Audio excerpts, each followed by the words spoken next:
I'm Ethan Cohen, and I currently live in Highlands Ranch, Colorado.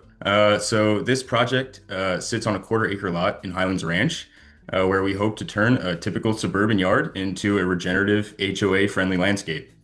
The goals of this project were to cut the water bill in half, grow lots of food, build habitat for pollinators, create a beautiful space for the clients and other people to hang out and gather, and for the project to act as a demonstration site for the other residents of Highlands Ranch. And to meet these goals, we plan on harvesting rainwater by directing it into rain basins and swales in the ground. We also plan on having a laundry landscape graywater system, as well as replacing most of the turf with native and edible perennial gardens, and using drip irrigation to cut the water use. I think the most important aspect of this design is water, how it's captured, stored, and used efficiently. And I think a lot of us know how important water is, but even more so in the Western drylands.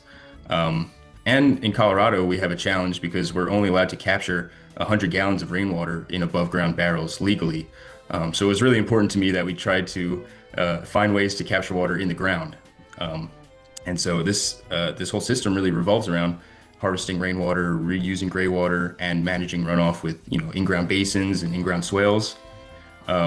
And by doing all this, without having to mess with any of the infrastructure that is already there, and without having to try to get more approval from the HOA, it's really to work around around them while still being in compliance, but without having to mess with all that stuff they got going on.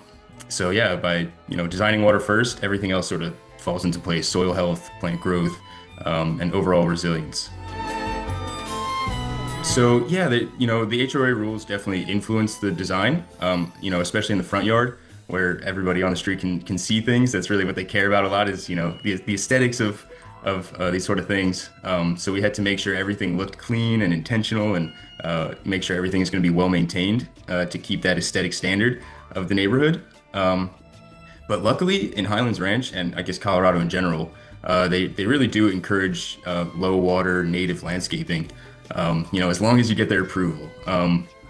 But yeah, I really, was surprised at how well they encourage these sort of things. And I think it wasn't as hard as I was expecting to sort of find that balance between, creativity and code compliance. And yeah, I think the project turned out well and is really gonna, show people that you can make these water-wise landscapes that look good, and provide ecological, functionality and benefits.